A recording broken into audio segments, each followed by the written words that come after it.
les philosophes dualistes, et on a vu que certains d'entre vous étaient très attachés à cette idée, et c'est tout à fait respectable, et encore une fois, c'est la liberté même de nos pensées, de nos réflexions, qui en est la preuve. Le dualisme me promet l'immortalité. Si l'âme et le corps sont indépendants, je peux imaginer que mon âme survive à mon corps. Donc le dualisme, qui est lié à la théologie, il n'y a aucun doute à ce sujet. C'est l'enfant de la théologie, le dualisme, de la théologie chrétienne en particulier. Le dualisme me promet l'immortalité, c'est tentant l'immortalité, hein. Je ne vais pas mourir avec mon corps, je vais survivre dans un autre monde, etc. Mais ça peut tenter certains d'entre vous. Moi j'aimerais substituer, je vais tenter de le faire, je sais que j'échouerai, mais j'essaye, j'ai toujours essayé, je vais tenter de vous faire une promesse bien plus séduisante. Les dualistes vous promettent l'immortalité, moi je vous promets l'éternité. Avec Spinoza. Moi, je vous promets l'éternité. C'est beaucoup mieux, l'éternité.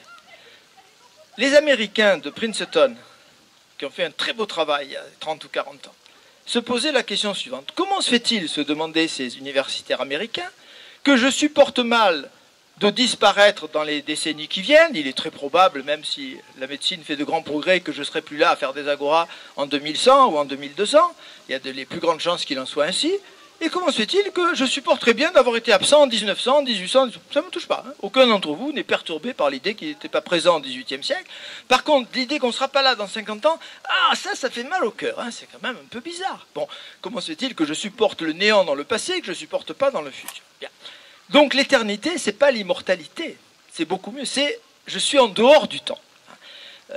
Dieu comprend dans son infinité à la fois mon corps, qui est le mode de l'étendue, et ce corps, la nature tout entière l'a voulu, puisque la nature a abouti à quelque chose à un moment donné, qui est le corps qui est là devant vous. Hein. Une seule virgule dans l'infinité du passé aurait fait en sorte que je ne sois pas là. Donc on doit être très heureux de ça. Hein. Bon, le monde entier m'a voulu. Et ma pensée elle-même, elle est pensée par une pensée éternelle qui est en dehors du temps, qui est la pensée de Dieu. Donc Dieu me pense de toute éternité. J'existe éternellement dans la nature ou en Dieu. Et je termine par une dernière formule latine qui est absolument sublime. C'est l'Éthique, livre 5, proposition 23. Sentimus experimurque nos aeternos esse. Nous sentons et nous expérimentons que nous sommes éternels. Nous sentons que nous sommes éternels, c'est déjà une affirmation qui peut troubler, mais que nous expérimentons que nous sommes éternels, c'est encore plus troublant.